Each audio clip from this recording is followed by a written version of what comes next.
Hello everyone and welcome to our channel Physiosaurus. आज का ये वीडियो आपका ऑर्थ्रोकाइनेमेटिक मूवमेंट और ऑस्टियोकाइनेमेटिक मूवमेंट के बारे में है। दोनों के बारे में हम लोग डिटेल में जानेंगे और डिफरेंसेस को भी समझेंगे। तो सबसे पहले तो मैं आपको ये बता दूं कि ऑस्टियोकाइनेमेटिक मूवमेंट और ऑर्थ्रोकाइनेमेटिक मूवमेंट आपका जॉइंट मोबिलाइजेशन का ही दो टाइप है। ठीक है। तो हालांकि मोबिलाइजेशन का दो टाइप्स होता है, सबसे पहले तो जॉइंट मोबिलाइजेशन और सॉफ्ट टिश्यू मोबिलाइजेशन। फिर जॉइंट मोबिलाइजेशन का भी दो टाइप होता है, ऑस्टियो काइनेटिक काइनेटिक मूवमेंट और काइनेमेटिक मूवमेंट और ऑर्थ्रोकाइनेमेटिक मूवमेंट। तो अभी हम लोग किस चीज़ के बारे में चर्चा कर रहे हैं? ऑस्टियोकाइनेमेटिक और ऑर्थ्रोकाइनेमेटिक। ठीक है। सबसे पहले हम लोग बात कर रहे हैं ऑर्थ्रोकाइनेमेटिक मूवमेंट के बारे में। ठीक है। अब यहाँ पे लिखने लायक बातें कम है, थोड़ी समझने लायक बातें ज़्यादा हैं, तो आप उस पर फोकस कीजिए। सबसे पहली चीज़, ऑर्थ्रोकाइनेमेटिक मूवमेंट को अगर मैं बात करूँ तो ऑर्थ्रो का मतलब होता है जॉइंट और काइनेमेटिक का मतलब होता है आपका मोशन। तो ऑर्थ्रोकाइनेमेटिक मूवमेंट को हम लोग क्या कह सकते हैं? मोशन, मोशन ऑफ जॉइंट और जॉइंट मूवमेंट। ठीक है। जॉइंट मूवमेंट के अलावा इसको जॉइंट प्ले मूवमेंट भी कहते हैं, उसके अलावा इसको फिजियोलॉजिकल मूवमेंट भी कहते हैं। ठीक है। तो इसका तीन नाम हो गया, जॉइंट प्ले मूवमेंट या फिर फिजियोलॉजिकल मूवमेंट। ठीक है। अब ऑर्थ्रोकाइनेमेटिक मूवमेंट का पांच टाइप्स होता है, एक एक करके सब टाइप के बारे में हम लोग चर्चा करते हुए जाते हैं। सबसे पहला है आपका रोलिंग। अब रोलिंग के बारे में समझते हैं। जब भी एक बॉडी का सरफेस दूसरे बॉडी के सरफेस पे रोल करता है, ठीक है, तो वो मूवमेंट को हम लोग कहेंगे रोलिंग। अब जैसे कि एग्जांपल देकर के अगर हम लोग समझें कि एक इंक्लाइंड प्लेन पे अगर एक बॉल को अगर छोड़ दिया जाए तो वो जिस मोशन के साथ नीचे आएगा उस मोशन को हम लोग कहेंगे रोलिंग। ठीक है। अब इसमें कुछ कुछ पॉइंट्स हैं रोलिंग में ही, वो समझने के लिए है कि क्या कैसे आप उसको कहेंगे कि हाँ वो मूवमेंट जो हो रहा है वो रोलिंग होता है। तो देखिए, रोलिंग के कारण हमेशा एंगुलर मोशन होता है। सबसे पहली चीज, रोलिंग जो होगा हमेशा दो सरफेस के बीच में होगा और दोनों सरफेस जो होंगे वो इनकॉन्ग्रुएंट होंगे। इनकॉन्ग्रुएंट का मतलब क्या हुआ कि दोनों सरफेस सिमिलर नहीं होंगे, या तो एक कनकेव होगा नहीं तो दूसरा कन्वेक्स होगा। ठीक है। तीसरा चीज, रोलिंग कभी भी सिर्फ प्योर रोलिंग नहीं होगा, वो हमेशा ग्लाइडिंग या स्पिनिंग उसके साथ होता ही है। ठीक है। तो सबसे पहले जो हम लोग बात कर रहे हैं वो है हमारा रोलिंग। मैंने अभी रोलिंग के बारे में दो तीन पॉइंट आपको कहा। कौन कौन सा? कि रोलिंग जब भी होगा तो जॉइंट सरफेस सबसे पहले तो इनकॉन्ग्रुएंट होगा। क्या मतलब? कि जॉइंट सरफेस दोनों सेम नहीं होगा। ठीक है। अब चलिए दूसरा चीज, या तो कनकेव सरफेस रोल करता है आपका कनकेव सरफेस पे, सॉरी कन्वेक्स सरफेस पे, इन कन्वेक्स सरफेस, या फिर आप ठीक इसको उल्टा कर दीजिए, कन्वेक्स सरफेस रोल करेगा आपका कनकेव सरफेस पे। ठीक है। चलिए, इन दोनों में से एक सरफेस को स्टेबल रखना होता है और दूसरा सरफेस रोल करता है। ठीक है। तो ये तो हुआ रोलिंग का एग्जांपल। एग्जांपल में मैंने आपको क्या कहा कि ball rolling on the floor, ball rolling on inclined floor. ठीक है। Inclined floor. तो ये हुआ रोलिंग का एग्जांपल। दूसरा अगर हम लोग बात करें, ठीक है, दूसरा होता है आपका ग्लाइडिंग। अब ग्लाइडिंग का क्या मतलब हुआ? ग्लाइडिंग का जो मूवमेंट है वो हमेशा कॉन्ग्रुएंट जॉइंट सरफेस पे ही होता है। क्या मतलब? कि दोनों जॉइंट का जो सरफेस है वो सिमिलर होगा। ठीक है, इन शेप। ठीक है। तो जॉइंट सरफेस जो होगा आर कॉन्ग्रुएंट, मतलब कि सिमिलर होगा। चलिए, ये तो हुआ एक पॉइंट। अब देखिए, या तो ये फ्लैट सरफेस पे होता है नहीं तो कर्व्ड सरफेस पे होगा। ठीक है। तो take place either in flat surface या कर्व्ड सरफेस। ठीक है। एग्जाम्पल क्या देंगे? तो एग्जाम्पल आप ये लिख सकते हैं कि book on the inclined floor या इंक्लाइंड प्लेन। ठीक है। ये एक एग्जाम्पल हो गया इसका। इसके अलावा जो ग्लाइडिंग का डायरेक्शन है वो डिपेंड करता है आपका कि जो मूविंग सरफेस है वो कनकेव है या कन्वेक्स है। यहाँ पे ये इंपॉर्टेंट पॉइंट है कि ग्लाइडिंग का जो डायरेक्शन होता है, gliding direction depends on whether moving surface is concave और कन्वेक्स। ठीक है, क्या मतलब हुआ, मैं यहाँ पे मूविंग सरफेस की बात कर रहा हूँ। एग्जाम्पल में book on the inclined plane है, तो यहाँ पे मूविंग सरफेस किसका होगा, बुक का होगा।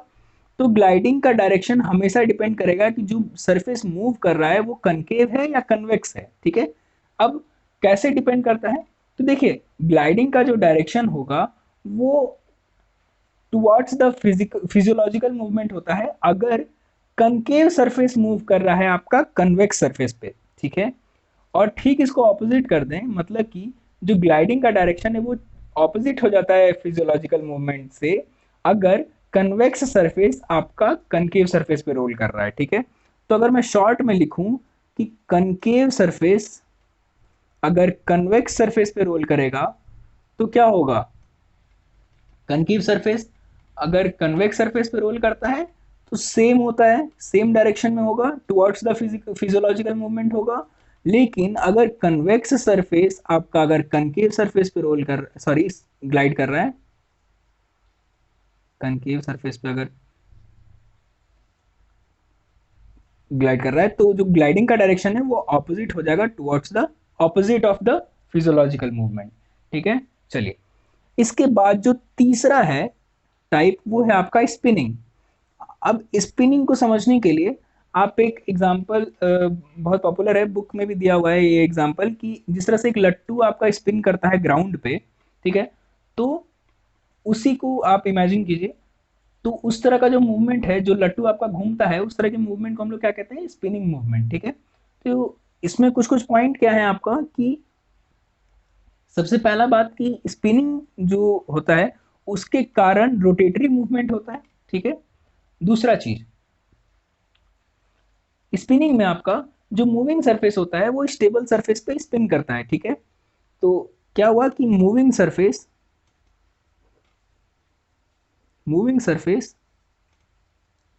Rotates on stable surface. अगर इसका एग्जांपल की हम लोग अगर बात करें बॉडी से रिलेट करके, तो रेडियो ह्यूमरल जॉइंट में जो प्रोनेशन एंड सुपिनेशन वाला जो मूवमेंट है वो मूवमेंट आपका स्पिनिंग मूवमेंट है। ठीक है, तो एग्जांपल की अगर हम लोग बात करें तो ह्यूमरो रेडियल जॉइंट का pronation and supination movement, pronation and supination movement. ठीक है, ये तो हुआ स्पिनिंग। जो चौथा मूवमेंट होता है, चौथे मूवमेंट को हम लोग कहते हैं ट्रैक्शन और पांचवें को हम लोग कहते हैं कंप्रेशन। ठीक है, अब हम लोग इसको समझते हैं कि कंप्रेशन और ट्रैक्शन क्या होता है। देखिए ट्रैक्शन का मतलब होता है कि किसी दो सरफेस को, दो आर्टिकुलर सरफेस को एक दूसरे से अलग करते हैं हम लोग ट्रैक्शन में। ठीक है, तो वहां का जो जॉइंट का स्पेस है वो बढ़ जाता है। ठीक है, तो मैं यहाँ पे लिख रहा हूं कि articular surface are pulled apart. ठीक है, अब अगर आर्टिकुलर सरफेस अगर एक दूसरे से अलग किया जाएगा तो जॉइंट का स्पेस में क्या होगा, जॉइंट स्पेस इंक्रीज कर जाएगा। ठीक है, जॉइंट स्पेस इज इंक्रीज्ड। ठीक है, चलिए ये तो हुआ ट्रैक्शन का मूवमेंट। अब इसके ऑपोजिट में जो मूवमेंट आता है वो है आपका कंप्रेशन। कंप्रेशन के बारे में एक पॉइंट आपको हमेशा याद रखना होगा कि कंप्रेशन हमेशा वेट बेयरिंग जॉइंट्स में होता है, तो occurs in weight bearing joint, weight bearing joints. अब वेट बेयरिंग जॉइंट कौन कौन सा है, तो नी जॉइंट में हो गया, तो कंप्रेशन आपका किस में देखने को मिलेगा, इन नी जॉइंट। कंप्रेशन में क्या होता है, ठीक इसका ऑपोजिट, आर्टिकुलर सरफेस एक दूसरे के पास आता है। ठीक है, जॉइंट का स्पेस जो होता है, जॉइंट के बीच में स्पेस जो होता है वो रिड्यूस हो जाता है, तो जॉइंट स्पेस इज रिड्यूस्ड। ठीक है, जो तीसरा पॉइंट होगा वो क्या होगा कि आर्टिकुलर सरफेस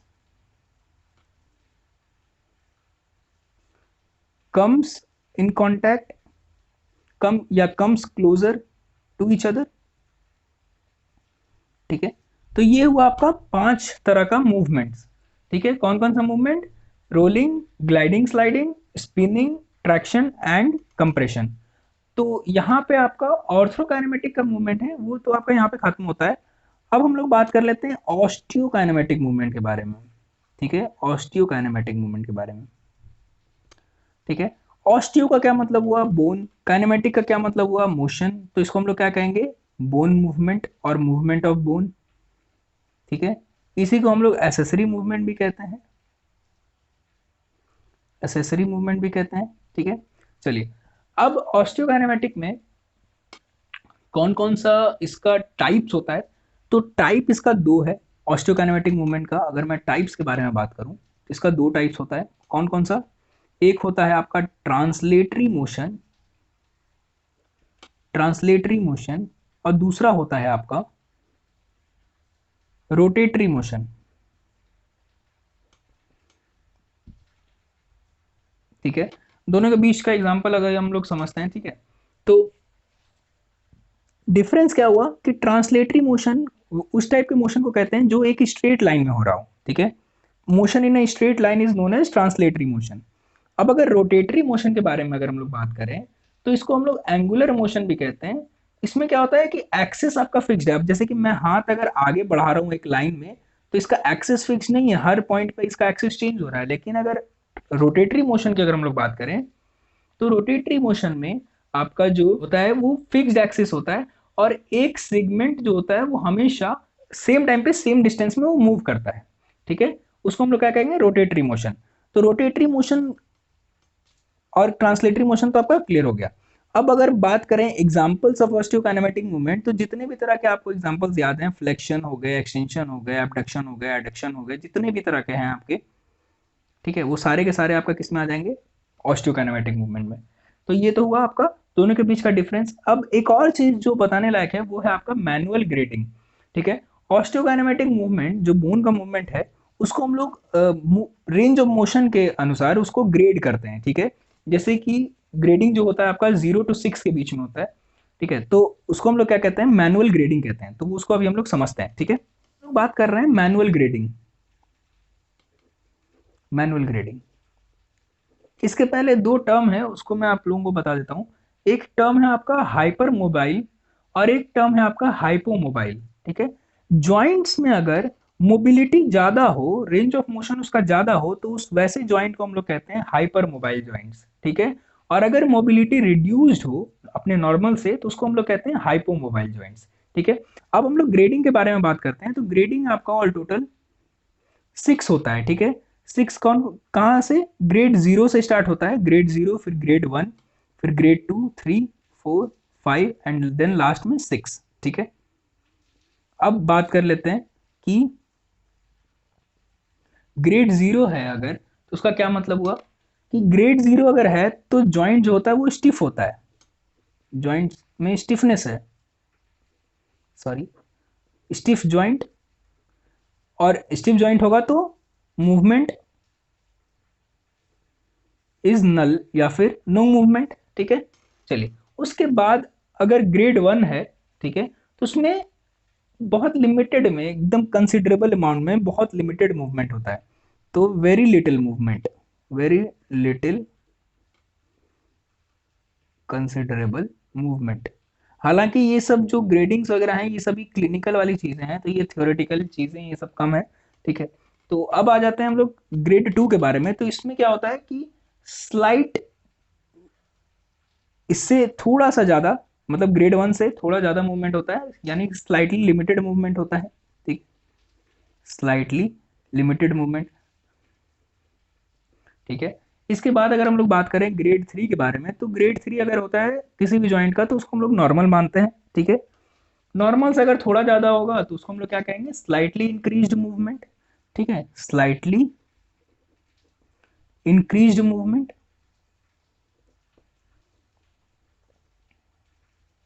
ठीक है, अगर ग्रेड 4 से भी ज्यादा होगा तो, अब इससे भी थोड़ा सा अगर ज्यादा मानेंगे तो हम लोग क्या लिख सकते हैं कि कंसिडरेबल इंक्रीज्ड मूवमेंट, मतलब कि जितना इंक्रीज होना चाहिए उससे थोड़ा सा कहीं ज्यादा है। ठीक है, तो कंसिडरेबल इंक्रीज्ड मूवमेंट। अब अगर ग्रेड 6 के बारे में बात करें तो हम लोग उसको कहते हैं अनस्टेबल जॉइंट। ठीक है, अनस्टेबल जॉइंट। ठीक है, ये तो आपका मैनुअल ग्रेडिंग। अब इसमें हाइपोमोबाइल कौन सा ग्रेडिंग को कहेंगे और हाइपर मोबाइल कौन से ग्रेडिंग को कहेंगे, उसको समझते हैं। तो सबसे पहली बात की जो ग्रेड 3 है आपका, ग्रेड 3 है वो तो हो गया आपका नॉर्मल, ठीक है। तो ग्रेड 3 से कम वाले जितने भी हैं उसको हम लोग कहेंगे हाइपोमोबाइल, मतलब कि ग्रेड 0, 1 और 2 इसको हम लोग कहेंगे हाइपोमोबाइल जॉइंट,